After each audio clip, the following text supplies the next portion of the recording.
ஒவ்வொரு நபித்தோழருடைய வாழ்க்கை வரலாற்றை அல்லாஹ்வினுடைய ஆயத்தை கொண்டும் நபிகள் நாயகம் ஸல்லல்லாஹு அலைஹி வஸல்லம் அவர்களுடைய பொன்மொழிகளை கொண்டும் அங்கீகரிக்கப்பட்ட வரலாறுகளுடைய ஏடுகளை கொண்டும் நாம் இதுவரை தொடர்ந்து அறிந்து வந்தோம். அதைத் தொடர்ந்து இன்றைய தினம் நபிகள் நாயகம் ஸல்லல்லாஹு அலைஹி வஸல்லம் அவர்களுடைய சிற்றன்னை, அதாவது அல்லாஹ்வினுடைய ரசூல் யாரிடமிருந்து பால் குடித்து வளர்ந்தாரோ அந்த அம்மாவுடைய தங்கை, அவருடைய கணவர்தான் அபூ தல்ஹா ரலியல்லாஹு அன்ஹு. இந்த நபித்தோழனுடைய வரலாற்றை ஜுமா மேடைகளிலும் இஸ்லாமிய சொற்பொழிவு நிகழ்ச்சிகளிலும் அடிக்கடி நம்முடைய அன்பர்கள் கேட்பது வழக்கம். நபிமொழி தொகுப்புகளில் சஹாபாக்களின் சிறப்புகள், சஹாபாக்குடைய தியாகங்கள் என்ற ஹதீஸ்களை இமாம்கள் தொகுக்கப்படுகிற எல்லா நபிமொழிகளிலும் இடம்பெறுகிற ஒரு நபித்தோழர் அபூ தல்ஹா ரலியல்லாஹு அன்ஹு அவர்கள். அவருடைய இயற்பெயர் ஸைத் இப்னு ஸஹில் ரலியல்லாஹு அன்ஹு, அன்சாரி தோழர். இவர் எப்படிப்பட்ட அன்சாரி தோழர் என்றால், மிகப்பெரிய ஒரு ஜமீன்தார், மதீனாவிலே நிறைய தோட்டங்களுக்கு சொந்தக்காரர், நிறைய பொருளாதார வசதி படைத்தவர், மதீனாவிலே பேர் சொல்லுகிற அளவுக்கு மிகப்பெரிய ஒரு செல்வந்தர் அபூ தல்ஹா ரலியல்லாஹு அன்ஹு. பிலால் ரலியல்லாஹு அன்ஹு அவர்கள் எப்படி தன்னுடைய எஜமானுடைய சபையில் ரசூலுல்லாஹி ஸல்லல்லாஹு அலைஹி வஸல்லம் அவர்களை பற்றி பேசுகிற அந்த பேச்சை செவிதாழ்த்தி கேட்க போய் இஸ்லாத்தை தழுவினாரோ,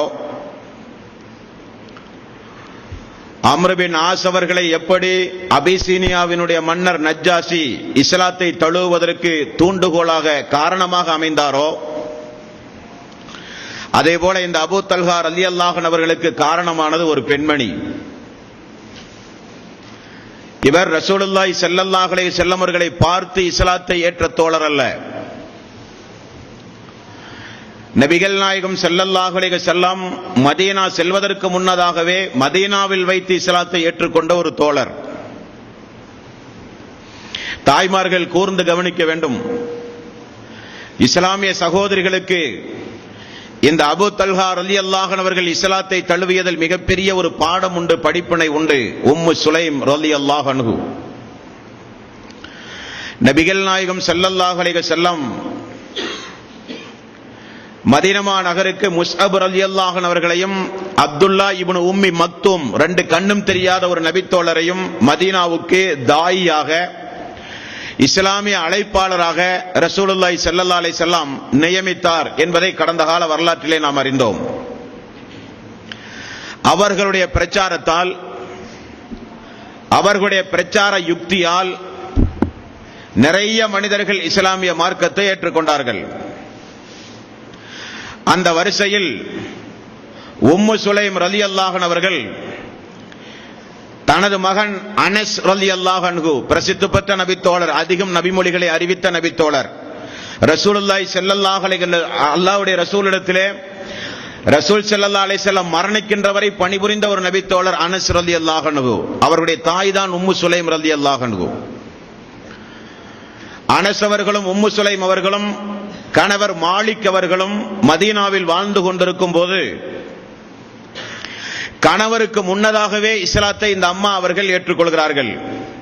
இந்த அம்மா நல்ல புத்தி கூர்மையான பெண், மன வலிமையான ஒரு பெண்மணி, அறிவுபூர்வமான ஒரு பெண்மணி, நல்ல தைரியசாலியும் கூட. இஸ்லாத்தை கணவனுக்கே தெரியாமல் இஸ்லாத்தை ஏற்றுக்கொள்கிறார். கணவன் மாலிக் அவர்களுக்கு தெரிந்தவுடன் தகராறுகள் ஏற்படுகிறது. மனைவியையும் கை குழந்தையாக இருந்த அனஸ் அவர்களையும் விட்டுவிட்டு கணவர் மாலிக் சிரியா சென்று அங்கேயே வாழ்ந்து அங்கேயே மரணித்தும் போகிறார். கை குழந்தையோடு வாழ்ந்து கொண்டிருக்கிறார் இஸ்லாத்தை தழுவி உம்மு சுலைம் ரலியல்லாஹு அன்ஹு. இப்படிப்பட்ட நேரத்தில் தான் இந்த அம்மாவுடைய அறிவாற்றல், தைரியம், மன வலிமை இவைகளை எல்லாம் பார்த்து கை குழந்தையோடு இருக்கிற அனஸ் ரலியல்லாஹு அன்ஹு அவர்களோடு வாழ்ந்து கொண்டிருக்கின்ற உம்மு சுலைம் அவர்களை பெண் கேட்டு வந்தவர் தான் அபூ தல்ஹா ரலியல்லாஹு அன்ஹு. கை குழந்தையோடு இப்படி மதீனாவில் நமது சமூகத்தில் நம்முடைய ஊரை சார்ந்த ஒரு பெண்மணி இப்படி விதவையாக வாழ்ந்து கொண்டிருக்கிறார்களே, வாழ்க்கை கொடுப்போமே என்று முன் வந்தவர் தான் அபூ தல்ஹா. உம்மு சுலைம் ரலியல்லாஹு அன்ஹு அவர்கள் அபூ தல்ஹாவை பார்த்து சொன்னார்கள், பெண் கேட்டு வரும்போது, நீங்கள் பெரிய செல்வந்தர், ஜமீன்தார், நீங்கள் பெண் கேட்டால் மதீனாவிலே யாரும் இல்லை என்று சொல்ல மாட்டார்கள். அந்த அளவுக்கு உடல் வலிமை உள்ளவர், அழகுடையவர், பாரம்பரியம் உள்ளவர்.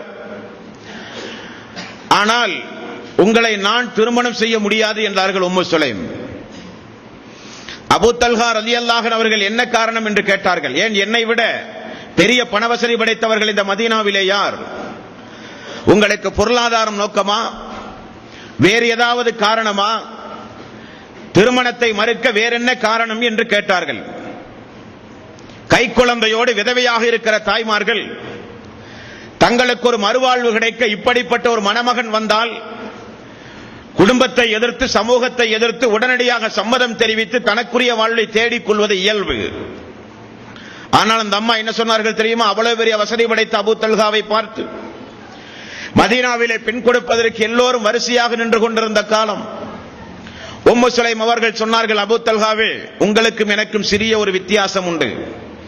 நான் இந்த மதீனாவில் இஸ்லாத்தை ஏற்றிருக்கிறேன். எனது கொள்கை இஸ்லாம், எனது மார்க்கம் இஸ்லாம். வணக்கத்திற்குரியவன் அல்லாஹ் ஒருவனை தவிர யாரும் இல்லை. எனது தூதர் முஹம்மது நபி ஸல்லல்லாஹு அலைஹி வஸல்லம் அவர் மக்காவிலே இருக்கிறார், மதீனாவுக்கு வருவார். ஆச்சரியமாக இருந்தது அபூ தல்ஹாவுக்கு. இது என்ன புதிய ஒரு மார்க்கம்? யார் இந்த தூதர்? இது என்ன வேதம்?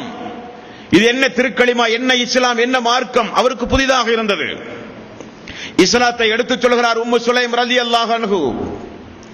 நான் இஸ்லாமிய பெண்மணி, இஸ்லாத்தை ஏற்றுக்கொண்ட பெண்மணி. நீங்களோ இஸ்லாத்தை ஏற்காதவர். நீங்கள் கேட்டீர்களே, காசு பணம் காரணமா, என்னை விட குலத்தால், அந்தஸ்தால், வசதி வாய்ப்புடைய வேறு யாரேனும் உண்டுமா என்று கேட்டீர்களே, அது எனது நோக்கம் அல்ல. எனது நோக்கம், நான் உங்களை திருமணம் செய்வதாக இருந்தால், நான் சொல்வதைப் போல நீங்கள் கலிமா சொல்லி நான் ஏற்ற இந்த மார்க்கத்தை நீங்கள் ஏற்பதாக இருந்தால் உங்களை நான் திருமணம் முடிக்கிறேன் என்றார்.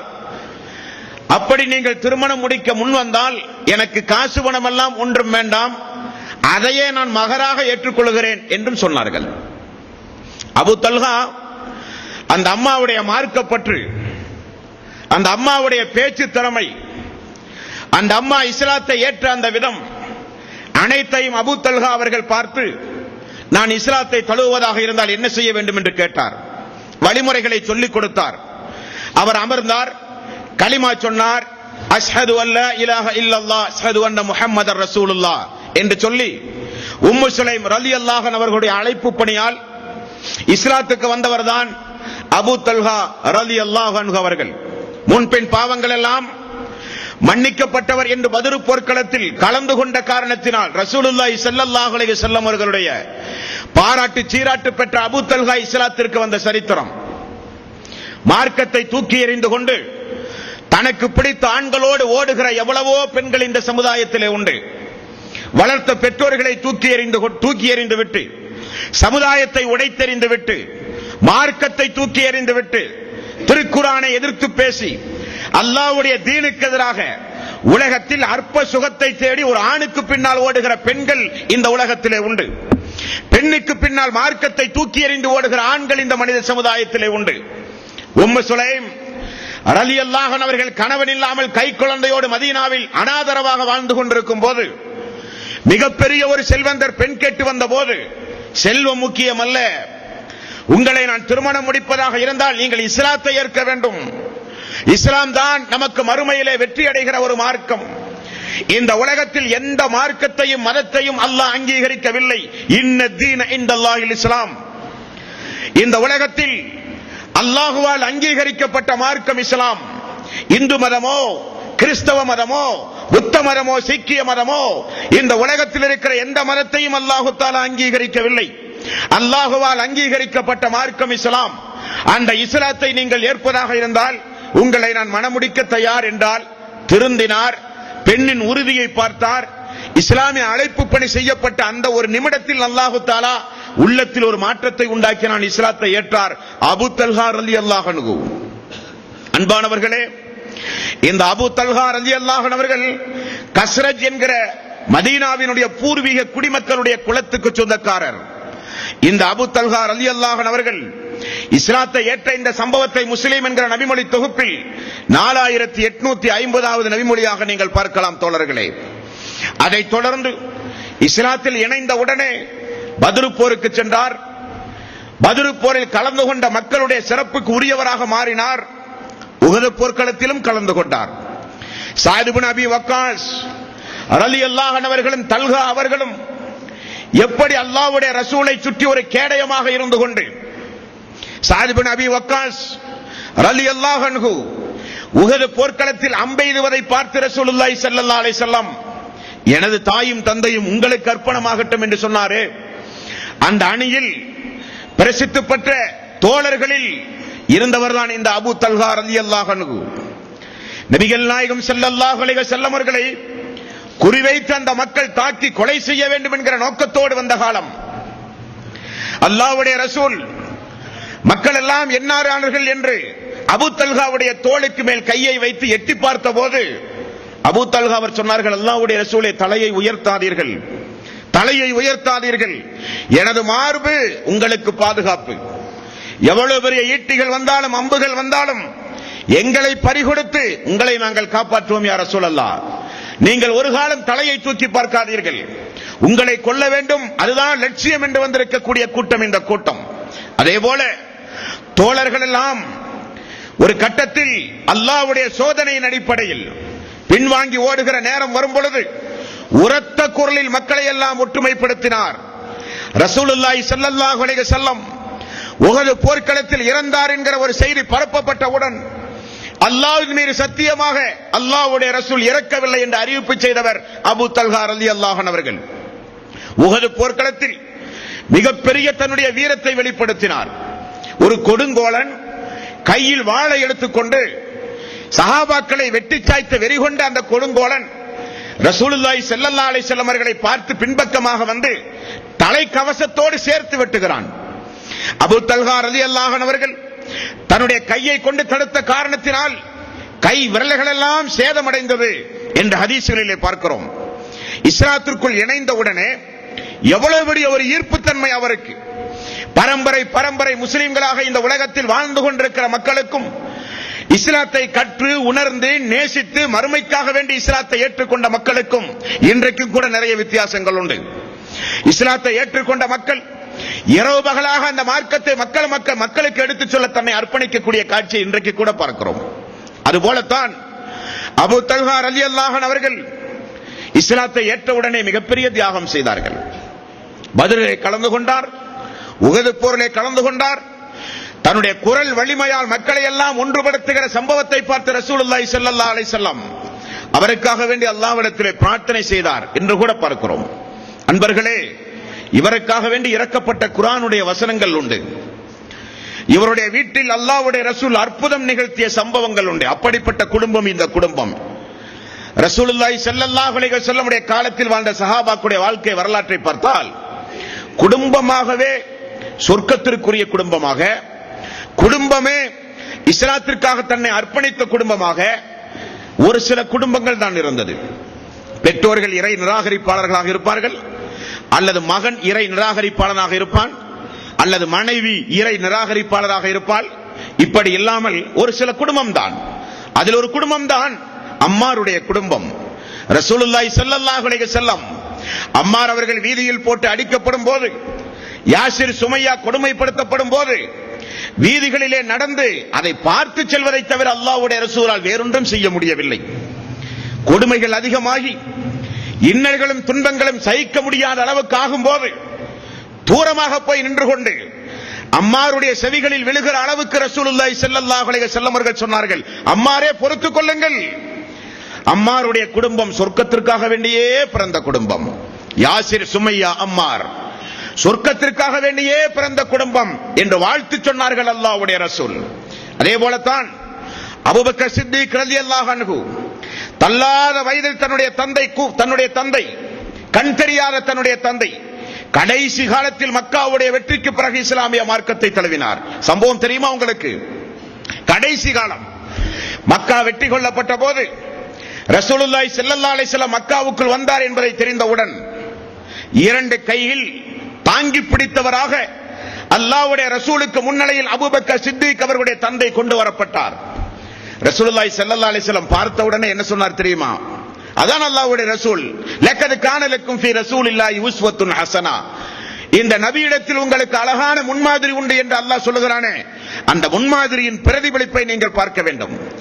அபூபக்கர் சித்திக் அவர்களுடைய தந்தை கண் தெரியாதவர், வயது முதிர்ந்தவர், இருவர் தூக்கி கொண்டு அல்லாஹ்வுடைய ரசூலுக்கு முன்னிலையில் கொண்டு வந்து அமர வைத்தவுடன் ரசூலுல்லாஹி ஸல்லல்லாஹு அலைஹி வஸல்லம் அவர்கள் சொன்னார்கள், ஏன் சொன்னால் நான் வந்திருக்க மாட்டேனா? எனது தோழர் அபூபக்கருடைய தந்தை இவரை பார்க்க நான் அல்லவா வர வேண்டும் என்று சொன்னார்கள் ரசூலுல்லாஹி ஸல்லல்லாஹு அலைஹி வஸல்லம்.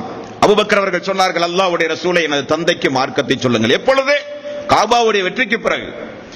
ரசூலுல்லாஹி ஸல்லல்லாஹு அலைஹி வஸல்லம் மார்க்கத்தை சொன்னார், தந்தை மார்க்கத்தை ஏற்றார். அல்லாஹ்வுடைய ரசூல் கை நீட்டினார், தந்தை அல்லாஹ்வுடைய ரசூலுடைய கைக்கு மேல் கை வைத்தார். இஸ்லாத்தை ஏற்றவுடனே அபூபக்கர் சித்திக் அவர்கள் அழுதார்கள். எல்லோரும் அழுதார்கள். அபூபக்கர் சித்திக் அவர்கள், யா ரசூலல்லாஹ், நான் அழுததற்கு என்ன காரணம் தெரியுமா என்றார். என்ன காரணம்?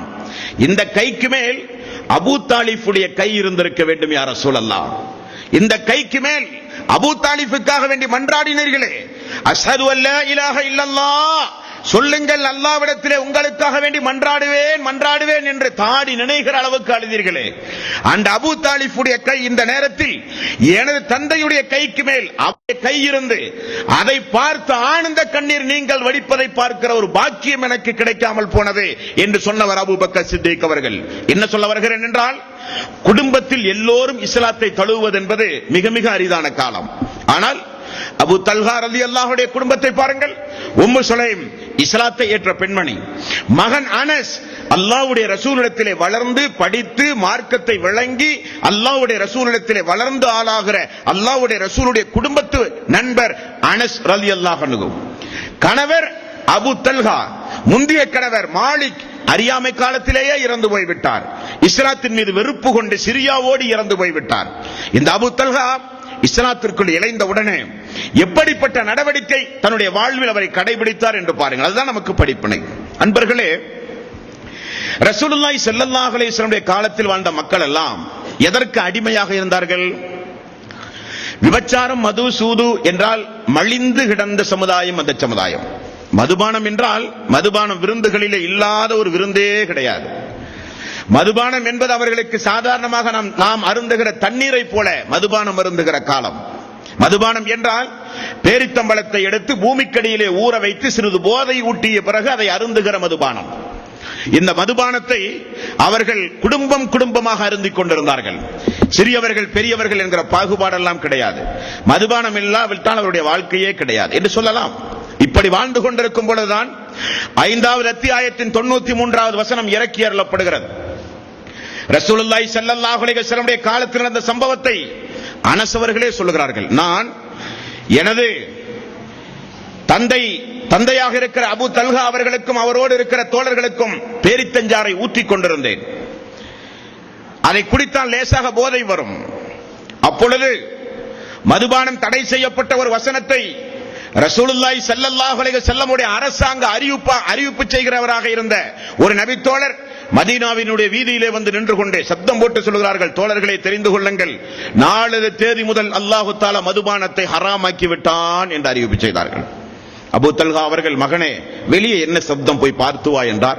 அனஸ் அவர்கள் வெளியே போய் பார்த்துவிட்டு சொன்னார்கள், அல்லாஹ்வுடைய ரசூலுக்கு ஆயத்து இறங்கி விட்டதாம், மதுபானம் நாளது தேதியிலிருந்து ஹராமாம் என்று சொன்னவுடன் இதெல்லாம் வெளியே போய் கொண்டு போய் கொட்டிவிடு மகனே என்று சொல்லி மதுவுக்கு அடிமையாயிருந்த ஒரு சமுதாயம் அல்லாஹ்வுடைய ஆயத்து இறக்கப்பட்ட உடனே மதீனாவினுடைய வீதிகளில் கொண்டு வந்து கொட்டினார்கள் என்று நாம் பார்க்கிறோம். என்றால் அவர்களுடைய இஸ்லாம் இஸ்லாத்தை பின்பற்றுகிற உறுதி, அல்லாஹ்வுக்கு கட்டுப்படுகிற அந்த ஒரு மனோபாவம், இவைகளெல்லாம் தான் நமக்கு மிகப்பெரிய ஒரு பாடம் தோழர்களே. நாம் ஒன்றை நேசித்து அது அல்லாஹ்வுக்கு பிடிக்கவில்லையானால் அல்லாஹ்வினுடைய விருப்பத்திற்குத்தான் நம்மை நாம் மாற்றிக்கொள்ள வேண்டுமே தவிர நம்முடைய நேசத்தின் அடிப்படையில், பாசத்தின் அடிப்படையில், மனோ இச்சையின் அடிப்படையில் நாம் நடந்துவிடக் கூடாது. அல்லாஹ்வுக்கு ஒன்று வெறுப்பு, அது எனக்கு விருப்பம் என்றால் எனது விருப்பத்தை நான் தூக்கி வீச வேண்டும். அல்லாஹ் ஒன்றை நேசித்து அது எனக்கு பிடிக்கவில்லை என்றாலும் அல்லாஹ்வுடைய நேசத்திற்காக அதை நான் செய்ய வேண்டும். அதுதான் ஒரு இறை விசுவாசியுடைய பண்பு. நான் கேட்கிறேன், 1400 ஆண்டுகளுக்கு முன்னால் இறக்கப்பட்ட திருக்குர்ஆனுடைய வசனத்தில் இடம்பெறுகிற ஆயத், வட்டி வாங்காதீர்கள், வட்டி கொடுக்காதீர்கள், வட்டிக்கு சாட்சி கையெழுத்து போடாதீர்கள், வட்டி வசூலிக்காதீர்கள், வட்டி கணக்கு பார்க்காதீர்கள். 5 பேருக்கும் ஒரே தண்டனை என்றார்கள் ரசூலுல்லாஹி ஸல்லல்லாஹு அலைஹி வஸல்லம். வட்டி வாங்குகிறவன் சைத்தானை போல மறுமை நாளிலே எழுப்பப்படுவான். வட்டியோடு தொடர்பு இருக்கக்கூடியவர்கள், அல்லாஹ்வோடு போர் செய்யவர்கள் தயாராகி விட்டார்கள். எவ்வளவு கடுஞ்சொல் வாசகம்! 1400 ஆண்டுகளாகும் இன்றும் இன்றைய திருக்குர்ஆனில் இருக்கிற வசனம். ஆனால் இந்த சமுதாயம் திருந்தி இருக்கிறதா தோழர்களே? வட்டியோடு தொடர்பு இருக்கக்கூடிய அன்பர்கள் இந்த சமுதாயத்திலே எத்தனை பேர்? நாமா இஸ்லாமியர்கள், நாமா முஸ்லிம்கள்? யா அய்யுஹல்லதீன ஆமனு துஹுலு ஃபிஸ்ஸில்மி காஃபா, ஈமான் கொண்டவர்களே, இஸ்லாத்தில் நீங்கள் முழுமையாக நுழைந்து விடுங்கள் என்கிறான் அல்லாஹ் தஆலா. தொழுகைக்கு மட்டும் இஸ்லாம், வியாபாரத்திற்கு இஸ்லாம் அல்ல. நோன்பு மட்டும் எனக்கு இஸ்லாம், எனது திருமணத்தில் எனக்கு இஸ்லாம் தேவையில்லை என்றால் நிச்சயம் அல்லாஹ்வுடைய சன்னிதானத்தில் நாம் தப்பிக்க முடியாது. மதுபானம் ஹராம் என்று இறக்கப்பட்ட ஆயத் திருக்குர்ஆனில் 1400 ஆண்டுகளாக இருந்து கொண்டிருக்கிறது. எவ்வளவு டாஸ்மாக் கடைகளில் முஸ்லிம் அன்பர்கள், மதுபானத்திற்கு அடிமையாக இருக்கிற, போதைகளுக்கு அடிமையாக இருக்கிற இஸ்லாமியர்கள் எத்தனை பேர் இந்த மனித சமுதாயத்தில்? தோழர்களே, கொஞ்சம் நினைத்து பாருங்கள். விபச்சாரம் ஹராம், மதுபானம் ஹராம், வட்டி ஹராம், ஏமாற்றுவதை, பொய் பேசுவதை, அவதூறு பரப்புவது எவ்வளவு ஹராமான சட்டங்களை அல்லாஹ் தஆலா திருக்குர்ஆனில் மனித சமுதாயத்தை சார்ந்த நமக்கு, இறை விசுவாசியாகிய நமக்கு, மறுமை நாளில் சொர்க்கம் வேண்டும் என்று விரும்புகிற நம்முடைய இஸ்லாமிய மக்களுக்கு அல்லாஹ் தஆலா 1400 ஆண்டுகளுக்கு முன்னால் இறக்கப்பட்ட திருக்குர்ஆனுடைய வசனம் இன்றைக்கு நம்முடைய கையிலே உண்டு. ஜுமாவுடைய மேடைகளிலே கேட்கிறோம், இதுபோன்ற சொற்பொழிவு நிகழ்ச்சிகளிலே கேட்கிறோம், திருக்குர்ஆனுடைய வசனங்களை படிக்கிறோம். ஆனால் அது நம்மை மாற்றி இருக்கிறதா தோழர்களே? அந்த சஹாபாக்களை மாற்றியது. சாதாரணமாக மாற்றவில்லை. ஆரம்பத்தில் நான் சொன்னதை போல மதுவுக்கு அடிமையாக இருந்த சமுதாயம். ஒரே ஒரு வசனம் தான், மதுபானம் உங்களுக்கு ஹராம், மதுபானம் உங்களுக்கு ஹராம் என்கிற ஒரே ஒரு அறிவிப்பு, நாயகத்தினுடைய தோழர் செய்த அறிவிப்பு. மதுபானம் எல்லாம் மதீனத்து வீதியில் சாக்கடை ஓடுவதை போல ஓடியது. அன்றிலிருந்து அவர்கள் மதுபானம் அருந்துவதை மட்டும் அவர்கள் நிறுத்தவில்லை, மதுபானம் அருந்துவது கூடாது என்று ஊர் ஊராக போய் பிரச்சாரம் செய்தார்கள். எப்படி ஒரே நாளில் அந்த மாற்றம் வந்தது? அனைத்தையும் தூக்கி வீசுகிற அளவுக்கு அவர்களுடைய உள்ளம் எப்படி பக்குவப்பட்டது என்றால், ஆரம்பத்தில் நான் சொன்னதுதான், நமக்கு விருப்பம் தான், நமக்கு நேசம் தான், நம்முடைய மனசு அதை விரும்புகிறது தான். அல்லாஹ் விரும்பவில்லை என்றால் நம்முடைய எல்லா விருப்பங்களையும் தூக்கி வீசுவார்கள் அந்த தோழர்கள். அப்படிப்பட்ட நாயக தோழர்களுடைய வாழ்க்கை வரலாற்றை கேட்கும் பொழுதெல்லாம் நம்முடைய உள்ளத்திலும் கொஞ்சம் மாற்றம் வர வேண்டும். தொழாமல் வாழ்கிறோமே, ரமலானுடைய மாதத்தில் மட்டும்தான் தொழுகிறோமே, ரமலானுடைய மாதம் வந்தால் மட்டும்தான் முன்பின் சுன்னத்துகள் உபரியான வணக்க வழிபாடுகளை தொழுகிறோம். ரமலான் முடிந்தாலோ பரலான வணக்க வழிபாட்டை எல்லாம் தூக்கி வீசிக் கொண்டு நடக்கிறோமே. கொஞ்சம் இந்த சஹாபாக்குடைய வாழ்க்கை வரலாற்றை பாருங்கள். இஸ்லாத்திற்கு வந்தவுடனே அவர்கள் செய்த தியாகம், இஸ்லாத்திற்குள் நுழைந்தவுடனே அவர்களுடைய தியாகம், இஸ்லாத்திற்குள் நுழைந்தவுடனே அவர்களுக்கு இருந்த ஒரு பற்றுதல், இஸ்லாத்திற்குள் நுழைந்தவுடனே அல்லாஹ்வுடைய நாவிலிருந்து ஏதாவது ஒரு ஆயத்து வந்தால், யா ரசூலல்லாஹ், அல்லாஹ் இப்படியா சொல்கிறான், யா ரசூலல்லாஹ், அல்லாஹ் இப்படியா கேட்கிறான், இதோ நான் செய்கிறேன் யா ரசூலல்லாஹ் என்று சொல்லி சபையிலிருந்து புறப்பட்டு சொன்ற அந்த காட்சியெல்லாம் ஹதீஸ்களிலே படித்து பார்த்தால், நாமெல்லாம் இன்னும் முஸ்லீமாகவில்லையோ, நமக்கு இன்னும் இந்த இஸ்லாம் முஸ்லிம் என்பதெல்லாம் ஒன்றும் தெரியவில்லையோ? என்ன தியாகம், எவ்வளவு பெரிய உள்ளம், எப்படி அப்படிப்பட்ட உள்ளத்திற்கு உரியவர்களாக அவர்கள் மாறினார்கள். அதுதான் வமினன் நாஸி மை யஸ்ரி நஃப்ஸஹு பித்திஆ மர்லாத்தில்லாஹ் வல்லாஹு ரഊஃபும் பில் இபாத். மனிதர்கள் அல்லாஹ்வுடைய திருப்தி வேண்டும் என்பதற்காக தன்னைத்தானே அர்ப்பணம் செய்கிற மனிதர்கள் இந்த உலகத்தில் உண்டு என்று அல்லாஹ் சொல்கிறானே, அதுதான் அது. தோழர்களே, 3வது அத்தியாயம் 92வது வசனம் ஒரு நாள் ரசூலுல்லாஹி ஸல்லல்லாஹு அலைஹி வஸல்லம் சபையிலே இறங்கியது. கூர்ந்து நீங்கள் கவனிக்க வேண்டும். அல்லாஹ்வுடைய ரசூலுடைய நாவிலிருந்து ஒரு இறை வசனம் வெளியே வருவதுதான் தாமதம். யூதர்கள் சொல்லுகிறார்கள் ஒரு நாள் திடீரென பார்த்தால் மதீனாவில் எல்லா பெண்களும் பர்தா அணிந்து கொண்டு முகம் முன்கையை தவிர மீதமுள்ள அனைத்தையும் அணிந்து கொண்டு மதீனாவில் ஒரே ஒரு நாள் அதிகாலை பொழுதிலே இருந்து பெண்கள் எல்லாம் மாறிவிட்டார்கள். என்ன என்று பார்த்தால் ரசூலுல்லாஹி ஸல்லல்லாஹு அலைஹி வஸல்லம் அவர்களுக்கு இறக்கப்பட்ட ஒரு ஆயத். மூமினான பெண்கள் தெரிந்து கொள்ள வேண்டும், தங்களுடைய பார்வைகளை தாழ்த்த வேண்டும், கற்புகளை பேணி பாதுகாக்க வேண்டும், வெளியே தெரிவதை தவிர மீதமுள்ளதை மறைத்து நடக்க வேண்டும் என்கிற ஒரே ஒரு வசனம் ரசூலுல்லாஹி ஸல்லல்லாஹு அலைஹி வஸல்லம் அவர்களுக்கு மதீனாவில் இறங்கியதுதான் தாமதம். மதீனாவிலே பெண்கள் எல்லாம் மாறிவிட்டார்கள். இந்த வசனம் திருக்குர்ஆனிலே இல்லையா? இந்த வசனம் இறங்கி 1400 ஆண்டுகளாகியும் நம்முடைய இஸ்லாமிய தாய்மார்கள் எந்த அளவுக்கு ஆடை விஷயத்தில் பேணுதலாக நடக்கிறார்கள் என்பதை நீங்கள் கொஞ்சம் யோசித்து பாருங்கள். அன்றைக்கு மதீனாவே தலைகீழாக மாறியது. இரவில் ஒரு வசனம் இறங்கினால் மறாவது நாள் கடை தெருவு முதற்கொண்டு எல்லோருடைய வாழ்விலும் மாற்றம். 3வது அத்தியாயம் 92வது வசனம். தோழர்களே, கொஞ்சம் செவிதாழ்த்தி கேளுங்கள். இந்த தோழர் ரசூலுல்லாஹி ஸல்லல்லாஹு அலைஹி வஸல்லம் சபையிலே அமர்ந்து கொண்டிருந்தார். அல்லாஹ்வுடைய ரசூல் லன் தனாலுல் பிர்ர ஹத்தா துன்ஃபிகு மிம்மா துஹிப்பூன், நீங்கள் விரும்பி நேசிக்கின்ற பொருளாதாரத்திலிருந்து அல்லாஹ்வுக்கு நீங்கள் செலவு செய்யாத வரை பூரணமான நன்மையை நீங்கள் அடைய முடியாது. இதைத்தான் அல்லாஹ்வுடைய ரசூல் சொன்னார். நீங்கள் எதை நேசிக்கின்றீர்களோ, எதை அதிகம் நீங்கள் விரும்புகின்றீர்களோ அந்த பொருளாதாரத்தை அல்லாஹ்வுடைய பாதையில் நீங்கள் தான தர்மம் செய்யாதவரை நன்மையை பூரணமாக நீங்கள் அடைய முடியாது. ஒரு வசனம் இறங்கியது. சபையில பார்த்தால் அமர்ந்து கொண்டிருக்கிற அபூ தல்ஹாவை காணவில்லை. சிறிது நேரம் பொறுத்து வருகிறார். சம்பவத்தை பாருங்கள். சிறிது நேரம் பொறுத்து வருகிறார். யா ரசூலல்லாஹ், அல்லாஹ் என்ன சொன்னான்? லன் தனாலுல் பிர்ர ஹத்தா துன்ஃபிகு மிம்மா துஹிப்பூன், நீங்கள் நேசிக்கின்ற பொருளாதாரத்திலே இருந்து அல்லாஹ்வுடைய பாதையில் செலவு செய்யாத வரை நன்மையை பூரணமாக அடைய முடியாது என்று சொன்னானே யா ரசூலல்லாஹ். இதோ இந்த மதீனாவுக்கு முன்னால் இருக்கிற இந்த பைருஹா என்கிற ஒரு தோட்டம் நான் எந்த அளவுக்கு நேசிக்கின்ற ஒரு தோட்டம் என்று உங்களுக்கு தெரியும். ஆம், ரசூலுல்லாஹி ஸல்லல்லாஹு அலைஹி வஸல்லம் நேரம் கிடைக்கும் பொழுதெல்லாம் அந்த தோட்டத்தில் தான் அமர்ந்து ஓய்வெடுப்பார். அந்த தோட்டத்துடைய தண்ணீர் அவ்வளவு இனிமையான தண்ணீர். அபூ தல்ஹா அவர்களுக்கு நிறைய தோட்டங்கள் உண்டு, நிறைய சொத்துக்கள் உண்டு. இருந்தாலும் அந்த மதீனாவுக்கு முன்னிலையில் இருக்கிற பைருஹா என்கிற ஒரு தோட்டம் சுவைமிக்க நீர், அல்லாஹ்வுடைய ரசூல் ஓய்வெடுக்கிற ஒரு தோட்டம், 600க்கும் 700க்கும் அதிகமான பேரித்தங்கனி மரங்களை உள்ளடக்கிய தோட்டம். ரசூலுல்லாஹி ஸல்லல்லாஹு அலைஹி வஸல்லம் இடத்தில் வந்து சொன்னார், யா ரசூலல்லாஹ், எனக்கு விருப்பமான தோட்டமே இதுதான், இதை அல்லாஹ்வுடைய பாதையில வைத்துக் கொள்ளுங்கள் என்றார். அல்லாஹ்வுடைய ரசூல் சொன்னார்கள், என்ன அருமையான வியாபாரத்திற்கு தயாராகி விட்டீர்கள் அபூ தல்ஹா, எவ்வளவு பெரிய வியாபாரத்திற்கு நீங்கள் தயாராகி விட்டீர்கள். ஒன்று செய்யுங்கள், நான் திரும்ப அதை உங்களிடத்திலே ஒப்படைக்கிறேன். நீங்கள் அதை உங்களுடைய உறவினர்கள், உங்கள் நெருங்கிய பந்துக்கள் எல்லோருக்கும் தானமாக சதக்காவாக கொடுங்கள். அல்லாஹ்வுடைய ரசூல் பொதுவாகவே தர்மங்களை குடும்பங்களுக்கு கொடுக்க வலியுறுத்துவார். காரணம், 2 நன்மை உங்களுக்கு. ஒன்று தர்மத்தை கொடுத்த நன்மை, இன்னொன்று உறவு முறைகளை அரவணைத்த நன்மை. ஆகவே நீங்கள் உங்களுடைய குடும்பத்தார்களுக்கு, உறவினர்களுக்கு அந்த பைருஹா தோட்டத்தை பங்கு வைத்து கொடுத்து விடுங்கள் என்று சொன்னார்கள் என்று ஹதீஸ்களிலே பார்க்கிறோம். புகாரியில் 2318வது நபிமொழியாக நீங்கள் இந்த நபிமொழியை பார்க்கலாம். அன்பர்களே, அல்லாஹ்வுடைய பாதையில் நீங்கள் விரும்புகிறவற்றை நீங்கள் செலவு செய்யுங்கள். எதை நேசிக்கின்றீர்களோ, எது உங்களுக்கு விருப்பமானதோ அதை அல்லாஹ்வுடைய பாதையில் கொடுக்காத வரை நீங்கள் இறை விசுவாசியாக முடியாது என்று அல்லாஹ் சொல்கிறான். ஓடி போய் யா ரசூலல்லாஹ், எனக்கு விருப்பமானது இதுதான் அந்த சஹாபாக்கள். ஏன் அவர்களுடைய பெயரை கேட்டாலே ரலியல்லாஹு அன்ஹு என்று ஏன் சொல்லுகிறோம்? அல்லாஹ் அவர்களை பொருந்திக் கொள்வானாக, இவர்களும் அல்லாஹுவை பொருந்திக் கொள்வார்களாக ஏன் நாம் சொல்லுகிறோம்?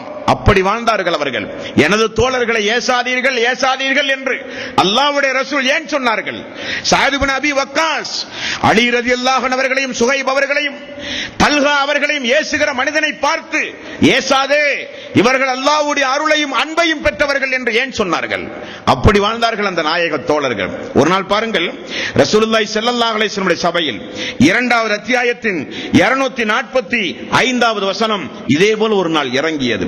மன்தல்லதி யுக்ரிலுல்லாஹ கர்தன் ஹஸனன், அல்லாஹ்வுக்கு அழகிய கடன் கொடுப்பவர் உங்களில் யார் என்று ரசூலுல்லாஹி ஸல்லல்லாஹு அலைஹி வஸல்லம் அவர்களுக்கு ஒரு ஆயத் இறங்கியது. அபூ தஹ்தா ரலியல்லாஹு அன்ஹு யா ரசூலல்லாஹ், அல்லாஹ் நம்மிடத்தில் கடன் கேட்கிறானா? சஹாபாக்குடைய அந்த உள்ளத்தை பாருங்க, சுப்ஹானல்லாஹ். யா ரசூலல்லாஹ், அல்லாஹ் நம்மிடத்தில் கடன் கேட்கிறான். ஆமாம், அல்லாஹ் உங்களிடத்தில் கடன் கேட்கிறான். பத்திரமாக வாங்கி வைத்து அதையே போல திரும்ப தரமாட்டான். இரட்டிப்பாக்கி 1 ரூபாய் கொடுத்தால் 700 ரூபாயாக, 1 ஒட்டகம் கொடுத்தால் 700 ஒட்டகமாக அல்லாஹு தஆலா அந்த கடனை வாங்கி அதே போல 1 ரூபாய்க்கு 1 ரூபாய் அல்ல, 1 ரூபாய்க்கு 700 ரூபாய், 1 ஒட்டகத்திற்கு 700 ஒட்டகம் வாங்கிய கடனை அல்லாஹு தஆலா பத்திரமாக பாதுகாத்து உங்களுக்கு திரும்ப தருவான் என்றார்கள் ரசூலுல்லாஹி ஸல்லல்லாஹு அலைஹி வஸல்லம். அபூ தஹ்தா ரலியல்லாஹு அன்ஹு அவர்கள் ஓடி போய், யா ரசூலல்லாஹ், அல்லாஹ் நம்மிடத்திலே கடன் கேட்டு விட்டானே, அல்லாஹு தஆலா நம்மிடத்தில் கடன் கேட்டு விட்டானே, 600 பேரித்தங்கடிகளை கொண்ட, பேரித்த மரங்களை கொண்ட இதோ எனது தோட்டத்தை அல்லாஹ்வுடைய பாதையில வைத்துக் கொள்ளுங்கள் யா ரசூலல்லாஹ். அந்த மக்களுடைய உள்ளத்தை பாருங்கள் தோழர்களே, அந்த மக்களுடைய உள்ளத்தை பாருங்கள். அல்லாஹ்வுடைய ரசூல் அபூ தஹ்தா ரலியல்லாஹு அன்ஹு அவர்கள் திடீரென மரணப்பட்டவுடன் கபரிலே அடக்கி திரும்ப வரும் பொழுது ரசூலுல்லாஹி ஸல்லல்லாஹு அலைஹி வஸல்லம் சொன்ன வாசகம் தெரியுமா? அபூ தஹ்தாவுக்கு அல்லாஹு தஆலா சொர்க்கத்தை கொடுத்தான், அளவுக்கு அதிகமான பேரித்தங்கடிகள், பேரித்தும் கொலைகளையும் அல்லாஹு தஆலா கொடுத்தான். வாங்கிய கடனை திரும்ப கொடுத்தான் பத்தியில் அல்லாஹு தஆலா. இதை ரசூலுல்லாஹி ஸல்லல்லாஹு அலைஹி வஸல்லம் அவர்கள் சொன்னார்கள். ஹதீஸிலே பார்க்கிறோம், முஸ்லிம் என்கிற நபிமொழி தொகுப்பில் 1760. ஆமாம், மனிதர்களுக்கு 2 ஆசைகள் வளர்ந்து கொண்டே இருக்கிறது. எப்பொழுதும் அந்த ஆசைக்கு குறைவே இல்லை. மனிதர்களுக்கு 2 ஆசை உலகத்தில் எப்பொழுதும் வளர்ந்து கொண்டே இருக்கிறதே தவிர குறைந்த பாடில்லை. அது என்ன அந்த 2 ஆசை? ஒன்று, அதிகமாக இந்த உலகத்தில் வாழ வேண்டும் என்கிற ஆசை, ஆயுளை குறித்துள்ள ஆசை, வயதை குறித்துள்ள ஆசை. இன்னொரு ஆசை, நிறைய பொருளாதாரம் தேவை என்கிற ஆசை. இந்த 2 ஆசையும் மனிதர்களுக்கு எப்பொழுதும் அதிகமாகவே உள்ளத்தில் வளர்ந்து கொண்டிருக்கும் என்றார்கள் ரசூலுல்லாஹி ஸல்லல்லாஹு அலைஹி வஸல்லம். புகாரி என்கிற நபிமொழி தொகுப்பில் 6421வது நபிமொழியாக நீங்கள் பார்க்கலாம். அன்பர்களே, ஒரு 70 நபித்தோழர்களை ஒரு நாள் இறை நிராகரிப்பாளர்கள் அழைத்துக் கொண்டு போய் கொன்றார்கள் என்றும், அவர்களை சபித்து ரசூலுல்லாஹி ஸல்லல்லாஹு அலைஹி வஸல்லம் ஒவ்வொரு தொழுகையிலும் அல்லாஹ்விடத்திலே பிரார்த்தனை செய்தார்கள் என்றும் நீங்கள் நபிமொழிகளை கேட்டிருக்கிறீர்களா இல்லையா? அந்த 70 நபித்தோழர்கள் அன்சாரிகள். அல்லாஹ்வுடைய ரசூல் ஹம்சா அவர்கள் கொல்லப்பட்ட பிறகு கூட எந்த தொழுகையிலும் அல்லாஹ்வுடைய ரசூல் அப்படி சபித்து பிரார்த்தனை செய்தது கிடையாது. இந்த இறை நிராகரிப்பாளர்கள், முனாஃபிக்குகள் அல்லாஹ்வுடைய ரசூலிடத்திலே ஒரு நாள் ஓடி வந்து, அல்லாஹ்வுடைய ரசூலே, நாங்கள் இஸ்லாத்தை ஏற்கிறோம், எங்களுடைய கிராமத்து மக்கள் எல்லாம் இஸ்லாத்தை ஏற்க தயாராக இருக்கிறார்கள், ஆகவே நீங்கள் கொஞ்சம் மக்களை அனுப்பி அந்த மக்களுக்கு மார்க்கத்தை சொல்லுங்கள், அவர்களும் இஸ்லாத்தை வருவார்கள் என்று சொன்னார்கள். அல்லாஹ்வுடைய ரசூல் அந்த பாவிகளை நம்பினார்கள்.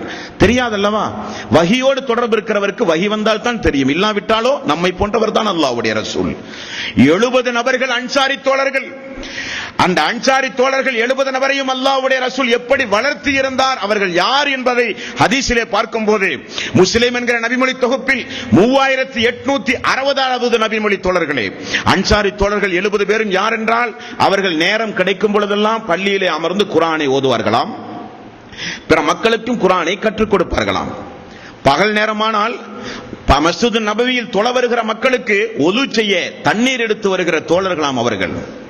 மீதமுள்ள நேரங்களில் காட்டுக்கு சென்று விறகெடுத்து பேரித்த மட்டைகள் என்றும் பேரித்த மரங்கள் என்றும் அவைகளை எல்லாம் கொண்டு வந்து மதீனாவினுடைய கடை தெருவிலே கொண்டு வந்து விட்டு கொஞ்சம் காசாக்கி அந்த காசில் உணவுப் பொருள்களையும் வாங்கி வந்து தென்னை தோழர்களுக்கு கொடுக்கிற தோழர்கள் இந்த 70 பேர்கள். பார்த்தீர்களா? இந்த 70 பேர்கள் குர்ஆனை கற்றது மட்டுமல்ல, பிறருக்கு எடுத்து சொன்னது மட்டுமல்ல, பள்ளியிலே ஒது செய்ய தண்ணீர் வசதி ஏற்பாடு செய்து கொடுத்தது மட்டுமல்ல, தென்னை தோழர்கள் பசியும் பட்டினியுமாக கிடக்கிறார்களே, இஸ்லாத்தை ஏற்றுக்கொண்டு எத்தனையோ ஊர்களில் இருந்து மக்கள் வருகிறார்கள், எல்லோரும் மஸ்ஜித் நபவியிலே கிடக்கிறார்கள், அவர்களுக்கு உண்ண உணவில்லை. இந்த 70 தோழர்களும் காட்டுக்கு சென்று விறகெடுத்து அதை கொண்டு வந்து விட்டு காசாக்கி உணவுப் பொருள்களை வாங்கி வந்து அப்படி கொடுத்துக் கொண்டிருந்த தோழர்கள் அல்லாஹ்வுடைய ரசூல் விடுவாரா? எவ்வளவு பாசம் வைத்திருப்பார்கள், எவ்வளவு நேசம் வைத்திருப்பார்கள். பாவிகள் கொன்று போய் அறுத்தே கொன்றார்கள். இங்கே வேடிக்கை என்ன தெரியுமா? அதிர்ச்சிகரமான தகவல் என்ன தெரியுமா? இந்த தோழர்களுடைய அந்த ஈமான், இந்த 70 தோழர்களுடைய அந்த ஈமான், இந்த 70 தோழர்கள் அல்லாஹ்வை நேசித்த, அவர்களையும் அல்லாஹ் நேசித்த இந்த 70 தோழர்களுடைய அந்த ஈமானுக்கு அல்லாஹ் கொடுத்த பரிசு என்ன தெரியுமா? 70 பேரும் சொர்க்கம், அது வேறு விஷயம். அறுக்கப்பட்டு மக்கள் அந்த மதீனத்தினுடைய பாலைவன பெருவீதியில் கண்கள் நோண்டப்பட்டு அறுத்தப்பட்டு கொல்லப்படும் போது ஒரு நபித்தோழர் சொன்னார், யா அல்லாஹ், மதீனாவில் இருக்கிற அல்லாஹ்வுடைய ரசூலுக்கு இதை நீ தெரியப்படுத்து என்று சொன்னவுடன் அங்கே அறுக்கப்பட்டவர்கள் அந்த இடத்திலிருந்து போவதற்கு முன்னால் ஜிப்ரீல் அலைஹிஸ்ஸலாத்து வஸ்ஸலாம் அவர்கள் வந்து தோழர்கள் கொல்லப்பட்டு விட்டார்கள் என்று சொல்லுகிற அளவுக்கு அந்த தோழர்கள் உயர்ந்த தோழர்கள். ஆகவேதான் ரசூலுல்லாஹி ஸல்லல்லாஹு அலைஹி வஸல்லம் எனது தோழர்கள் கையின் பாதி அளவு தர்மம் கொடுத்தாலும் உஹது மலையே தங்கமாக மாற்றி நீங்கள் கொடுத்தாலும் ஈடு இணையாகாது என்று சொன்னார்கள். என்ன காரணம்? அல்லாஹ்வே தெரியப்படுத்து என்று சொன்னவுடன் ஜிப்ரீல் ஓடி வந்தாரே, அல்லாஹ் அனுப்பினானே, அந்த அந்தஸ்து அவர்களுக்கு எப்படி கிடைத்தது? எப்படி கிடைத்தது? வறுமையில் வாடுகிற மக்களுக்கு, திண்ணை தோழர்களுக்கு வாரி வாரி கொடுக்க வேண்டும் என்பதற்காக வேண்டி கடை தெருவுக்கு சென்று வியாபாரம் செய்து சொந்த பணத்தில் அந்த மக்களை பாதுகாத்தார்கள். அவர்களுக்கு என்ன தேவை? என்ன தேவை அவர்களுக்கு? அல்லாஹ்வுடைய அடியார்களுக்கு நீங்கள் உதவி செய்தால் அல்லாஹ் உங்களுக்கு உதவி செய்வான். அல்லாஹ்வுடைய அடியார்களுடைய சிரமத்தை நீங்கள் போக்கினால் உங்கள் சிரமத்தை அல்லாஹ் போக்குவான்.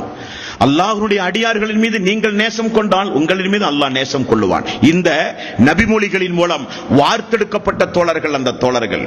சஹாபாக்கள் சொல்லுகிறார்கள், கூலி வேலை செய்து கொண்டு வந்து நாங்கள் அல்லாஹ்வுடைய பாதையிலே தர்மம் செய்வோம். நாம சொல்லுவோமா இல்லையா? கூலி வேலை செய்தாவது குடும்பத்தை காப்பாற்றி என்று சொல்லுவோம், உண்டுமா இல்லையா? ஏன் சோம்பேறியாக அலைகிறாய்? கூலி வேலை செய்து குடும்பத்தை காப்பாற்றி, கூலி வேலை செய்து வாழ்க்கையில் முன்னேறு என்று சொல்லுவோம். ஆனால் சஹாபாக்கள் சொல்கிறார்கள், நாங்கள் கூலி வேலை செய்து வந்து அல்லாஹ்வுடைய பாதையிலே கிடைக்கக்கூடிய பணத்தை கொண்டு வந்து தர்மம் செய்வோம், ஜக்காத்து கொடுப்போம், தான தர்மங்கள் செய்வோம். புகாரியில் 4668வது நபிமொழியாக நீங்கள் பார்க்கலாம். தான தர்மம் என்பது சாதாரண நல்லமல் அல்ல தோழர்களே, அல்லாஹ்வுடைய கோபத்தையே அணைத்து விடும்.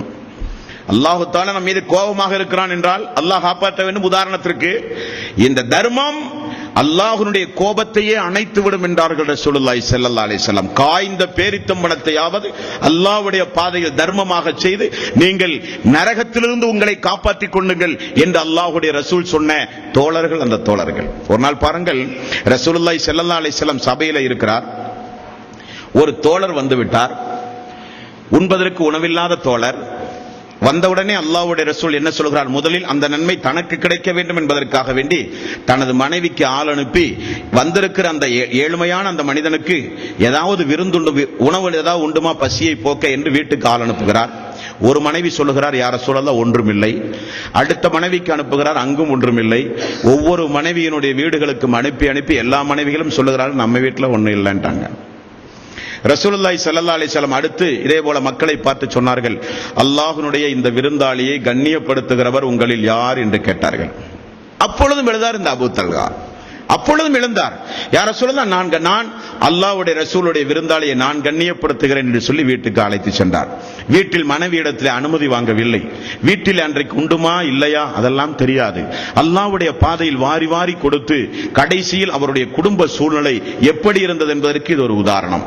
வீட்டுக்கு போனால் உம்மு சுலைம் ரலியல்லாஹு அன்ஹு, அபூ தல்ஹாவுக்கே இஸ்லாத்தை சொன்ன பெண்மணி அல்லவா, சொர்க்கம் என்றால் முன்னிலையில் இருக்கிற பெண். ரசூலுல்லாஹி ஸல்லல்லாஹு அலைஹி வஸல்லம் ஒரு நாள் ருமைசா என்பது அம்மாவுடைய பட்டப்பெயர். உம்மு சுலைம், நீங்கள் தெரிந்து கொள்ளுங்கள், சொர்க்கத்தில் உங்களுக்கு மாளிகை தயாராகிவிட்டது என்றார்கள்.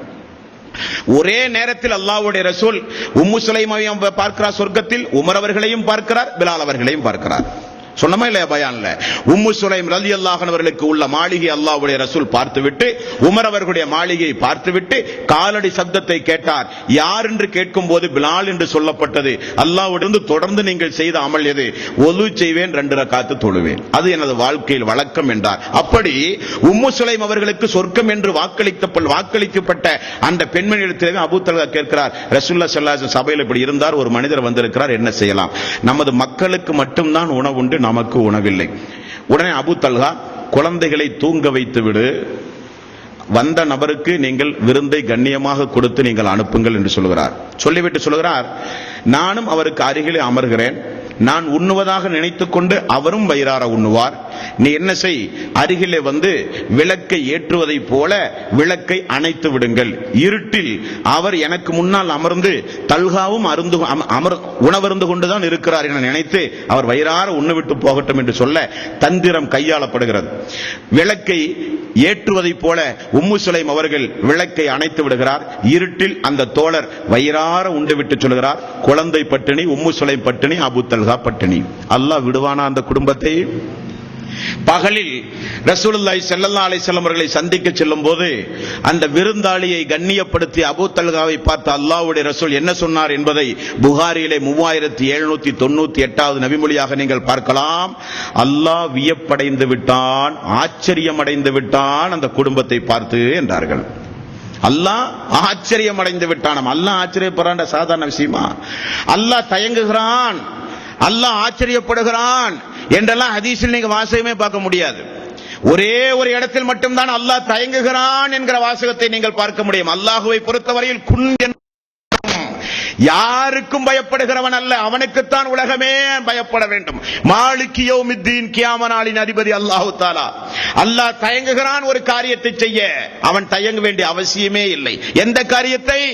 தன்னுடைய நேசர்களுடைய உயிரை இந்த உலகத்தில் கைப்பற்றும் போது அல்லாஹ் தயக்கம் காட்டுவதை போல வேறு எதற்கும் அல்லாஹ் தயக்கம் காட்டுவதே கிடையாது.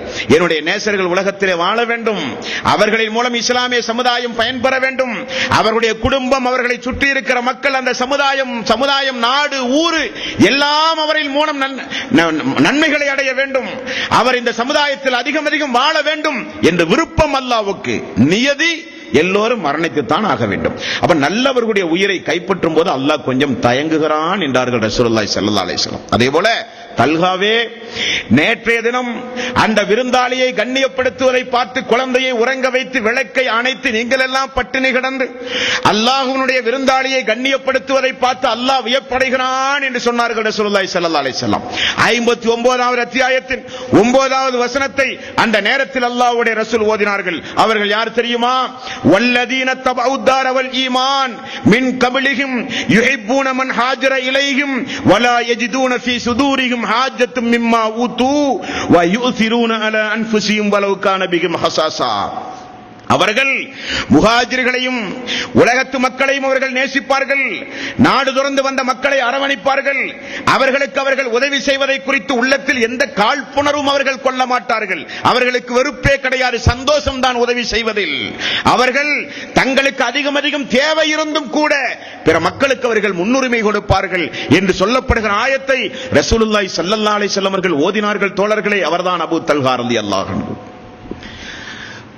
உமைர் என்கிற ஒரு மகன் நேரடியாக அபூ தல்ஹாவுக்கு பிறந்தவர். அனஸ் அவர்கள் அபூ தல்ஹாவுக்கு பிறந்தவர் அல்ல, மாலிகிக்கு முந்தைய கணவனுக்கு பிறந்தவர். உமைர் என்பவர் அபூ தல்ஹாவுக்கு நேரடியாக நீண்ட இடைவெளிக்கு பிறகு பிறந்தவர். உமைரின் மீது ரசூலுல்லாஹி ஸல்லல்லாஹு அலைஹி வஸல்லம் ரொம்ப பாசம் வைத்திருந்தார். அனஸிடத்தில் தம்பி உமைர் என்ன செய்கிறார், தம்பி உமைர் உண்டாரா, தம்பி உமைர் உறங்கினாரா, தம்பி உமைர் இப்பொழுது எப்படி இருக்கிறார், அடிக்கடி விசாரிப்பார் அபூ தல்ஹாவுடைய மகனை. திடீரென உமைர் அவர்களுக்கு உடல்நலம் சரியில்லாமல் மரணப்படுக்கையில் இருக்கிற அளவுக்கு ஒரு நோய் வந்து விடுகிறது.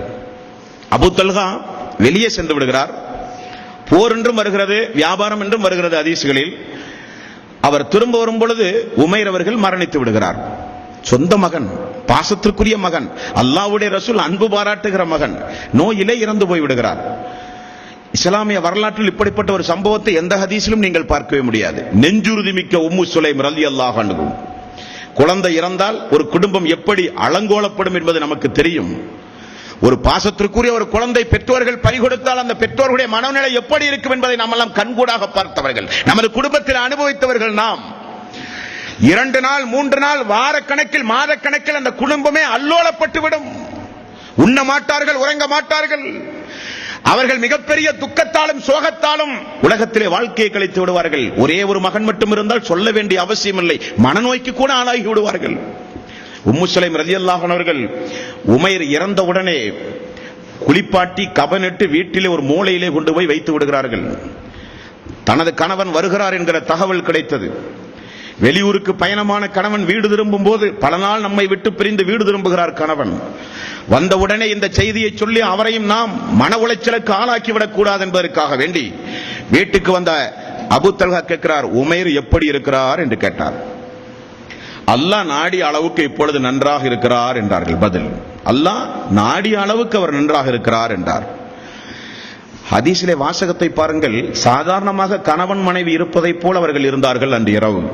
காலை பொழுதில் உம்மு சுலைமா அவர்கள் கேட்கிறார்கள் கணவனை பார்த்து, அபூ தல்ஹாவை பார்த்து, அபூ தல்ஹாவே, ஒரு மனிதன் நம்மிடத்தில் ஒரு அமானிதமாக ஒரு பொருளை கொண்டு வந்து ஒப்படைத்தால் உரியவன் அதற்குரிய நேரத்தில் வந்து கேட்கும் போது அதை திரும்ப கொடுக்க வேண்டுமா வேண்டாமா என்று கேட்டார். அபூ தல்ஹா சொன்னார், இது என்ன அநியாயம்? அது அவருடைய பொருள் அல்லவா, அமானிதம் அல்லவா, கொடுத்தவர் கேட்கும் பொழுது கொடுக்கத்தானே வேண்டும், அதுதானே நியாயம் என்று சொல்லும் போது அல்லாஹ் நமக்கு தந்த உமைரை திரும்ப எடுத்துக்கொண்டான் என்றார்கள். அல்லாஹ் நமக்கு தந்த உமைரை திரும்ப எடுத்துக்கொண்டான் என்றார்கள். கொஞ்சம் கோபம் தான் அவருக்கு. இரவிலே சொல்லாத மனைவி இரவில் சாதாரணமாக குடும்பம் நடத்தி பகலிலே போய் சொல்லுகிறாளே, எவ்வளவு பெரிய நெஞ்சுறுதி. ரசூலுல்லாஹி ஸல்லல்லாஹு அலைஹி வஸல்லம் இடத்திலே ஓடி போய் சொன்னார் அபூ தல்ஹா, யா ரசூலல்லாஹ், எனது குடும்பத்தில் உம்மு சுலைம் செய்ததை பார்த்தீர்களா? எனது பாசத்திற்குரிய மகன் உமைர், உங்களுடைய பாசத்திற்குரிய மகன் உமைர் இறந்ததை மறைத்து இப்படியெல்லாம் நாங்கள் வாழ்க்கை நடத்தி பகலில் என்னிடத்தில் இப்படி ஒரு கேள்வியை கேட்டு என்னிடத்தில் சொன்னார்கள், யா ரசூலல்லாஹ். ரசூலுல்லாஹி ஸல்லல்லாஹு அலைஹி வஸல்லம் அவர்கள் சொன்னார்கள், இரவில் நீங்கள் சாதாரணமாக கணவன் மனைவி இருப்பதை போலவா இருந்தீர்கள்? ஆமாம் யா ரசூலல்லாஹ். உடனே ரசூலுல்லாஹி ஸல்லல்லாஹு அலைஹி வஸல்லம் துஆ செய்தார்கள், அல்லாஹ்வே அவருடைய அந்த வாழ்க்கையில் நீ பர்க்கத்தை உண்டாக்கி என்றார். கொஞ்ச காலத்தில் அப்துல்லா என்கிற ஒரு மகன் பிறந்தார். வரலாற்று ஆசிரியர்கள் சொல்கிறார்கள், அந்த அப்துல்லாவுக்கு 9 மக்கள் பிறந்தார்கள். 9 மக்களும் மிகப்பெரிய மார்க்க அறிவுடையவர்களாக திகழ்ந்தார்கள் என்று ஹதீஸ்களிலே பார்க்கிறோம். இப்படி ஒரு சம்பவத்தை உங்களுடைய வாழ்க்கையில் கற்பனை செய்து பார்க்க முடியுமா? அதுதான் உம்மு சுலைம் ரலியல்லாஹு அன்ஹு, அதுதான் அபூ தல்ஹா ரலியல்லாஹு அன்ஹுடைய வாழ்க்கை வரலாறு. ஒரு நாள் ஓடி வருகிறார் அபூ தல்ஹா, உம்மு சுலைமே, அல்லாஹ்வுடைய ரசூலை மதீனாவிலே பள்ளியிலே நான் பார்த்தேன். அவருடைய பேச்சில் கொஞ்சம் நடுக்கம், அவருடைய பேச்சில் கொஞ்சம் வித்தியாசம், பேச்சில் கொஞ்சம் தளர்ச்சி. அல்லாஹ்வுடைய ரசூல் எப்பொழுதும் அப்படி பேச மாட்டார்.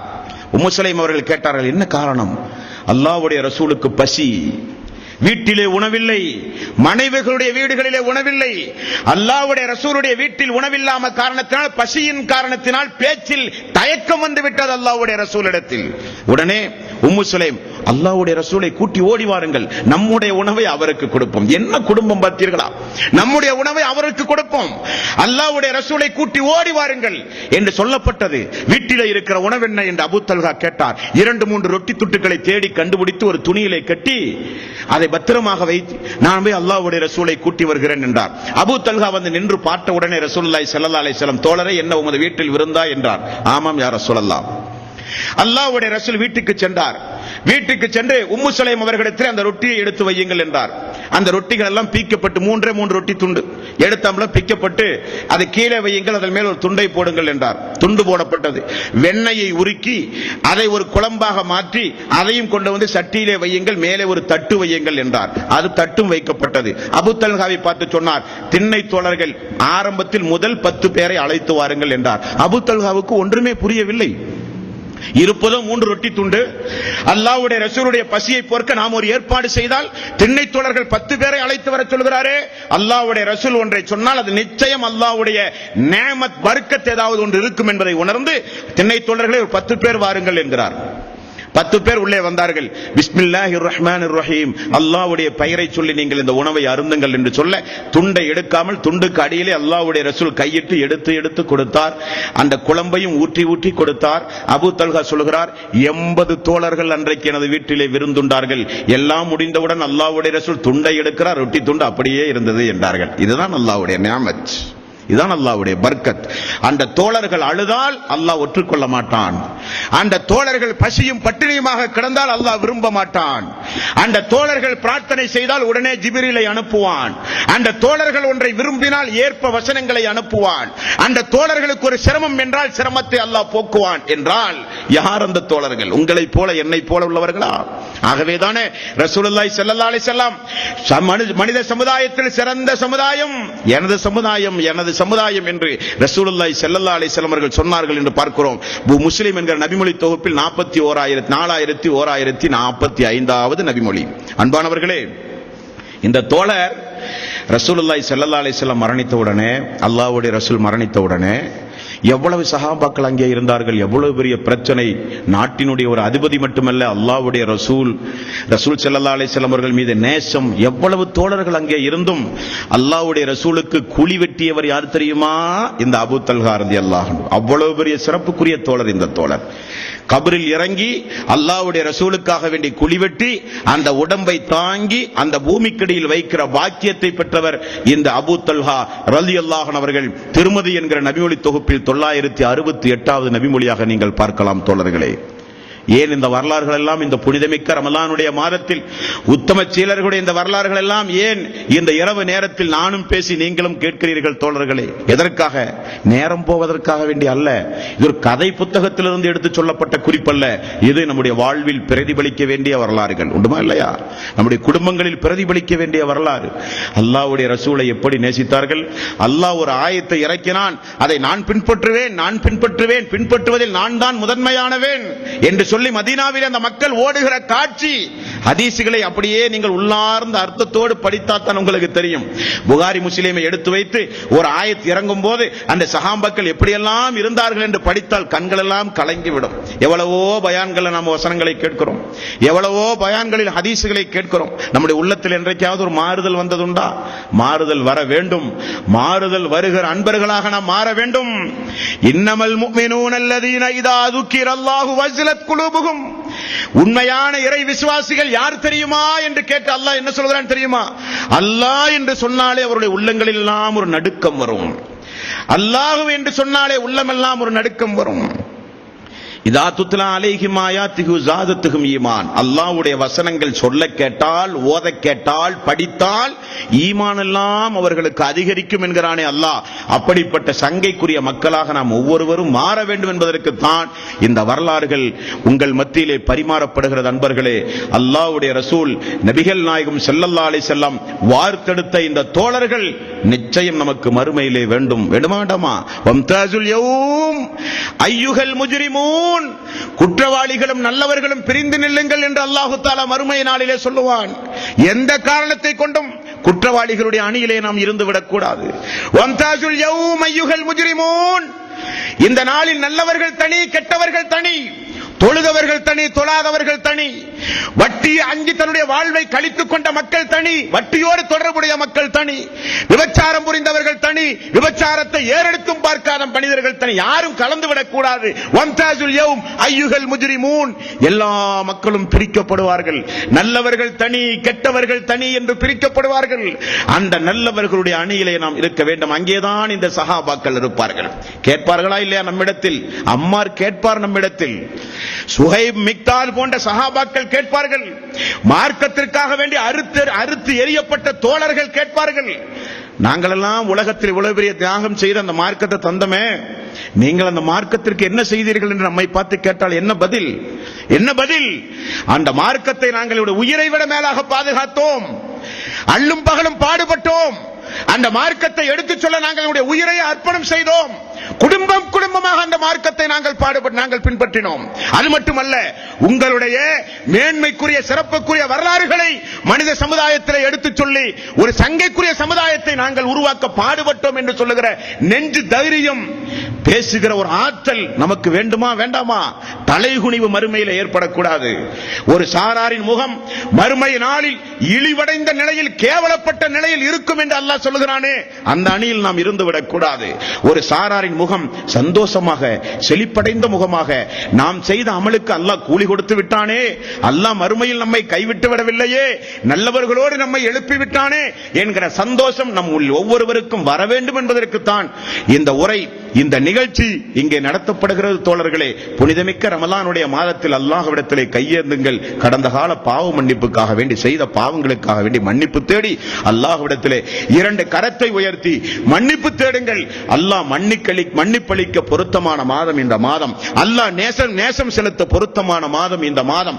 மலக்குமார்களோடு அதிகம் உதவி செய்ய காத்துக் கொண்டிருக்கிற மாதம் இந்த மாதம். இந்த மாதம் முழுக்க நோன்பு நோற்று நல்லமல் செய்து சவ்வாலுடைய 6 நோன்பையும் தொடர்ந்து நாம் நோட்டால் வருடம் முழுக்க நோன்பு நோற்ற நன்மை நமக்கு கிடைக்கும் என்று தூதரின் மூலம் அறிவிப்பு செய்த மாதம் இந்த மாதம். தோழர்களே, ஆகவே மாதத்தை வீணடித்து விடாதீர்கள். எதை கேட்கிறோமோ அதை நம்முடைய வாழ்விலே நடைமுறைப்படுத்துங்கள். அப்படி நடைமுறைப்படுத்துகிற நன்மக்களாக அல்லாஹ் நம் எல்லோரையும் ஆக்கி அருள் புரிவானாக. அன்பர்களே, நாளைய தினம் பார்க்கக்கூடிய ஒரு தோழர் உண்டு. அந்த தோழருடைய வாழ்க்கை வரலாறு சுப்ஹானல்லாஹ். ஒவ்வொரு நபி தோழர்களும் அவருடைய வாழ்க்கை வரலாற்றில் எதையாவது ஒரு துறையை இந்த உலகத்தில் சாதித்து விட்டுத்தான் அவர்கள் எல்லாம் இந்த உலகத்திலே இருந்து மரணித்திருக்கிறார்கள். நாளை தினம் பார்க்கிற ஒரு தோழரை பாருங்கள். அந்த தோழர் அடிக்கடி மயக்கமுற்றி கீழே விழுந்து விடுவார். அவர் சுகர் பேஷண்ட் அல்ல. அவர் எதற்காக வேண்டி மயக்கம் போட்டு கீழே விழுந்து விடுகிறார் கேட்டால் நீங்கள் அதிர்ந்து போய் விடுவீர்கள். அந்த தோழர் கவர்னராக நியமிக்கப்பட்ட பொழுது கூட எப்படியெல்லாம் மனித சமுதாயத்திலே நடந்தார். அந்த மக்கள் உமர் அவர்களிடத்திலே போய் சொன்ன புகார்கள் என்ன, உமர் அவர்கள் எப்படி அந்த மனிதனை விசாரித்தார், அவர் இஸ்லாத்திற்கு வருவதற்கு யாரு காரணம், என்ன நிகழ்ச்சி காரணம். ஒவ்வொரு மனிதனும் இஸ்லாத்திற்கு வருவதற்கு ஒவ்வொரு காரணம். ஒரு பெண்மணி உம்மு சுலைமின் மூலம் இஸ்லாத்திற்கு வந்தவர் அபு தல்ஹா. அபிசீனியா மன்னர் நஜ்ஜாஷி மூலம் இஸ்லாத்திற்கு வந்தவர் நமது அம்ர் இப்னு ஆஸ், சஅத் இப்னு அபி வக்காஸ். இப்படி நிறைய நபித்தோழர்களுக்கு ஒவ்வொரு காரணம் உண்டு. இவர் இஸ்லாத்திற்கு வந்ததற்கு ஒரு காரணம் உண்டு. அது எந்த நபித்தோழருக்கும் அப்படிப்பட்ட ஒரு காரணம் நிகழ்ந்ததாக நீங்கள் பார்க்கவே முடியாது. அவர் யார் என்பதை இன்ஷா அல்லாஹ் நாளை தினம் பார்ப்போம். வாஹிரு தவானா அனில் ஹம்துலில்லாஹி ரப்பில் ஆலமீன். அஸ்ஸலாமு அலைக்கும் வரஹ்மத்துல்லாஹி வபரகாத்துஹு.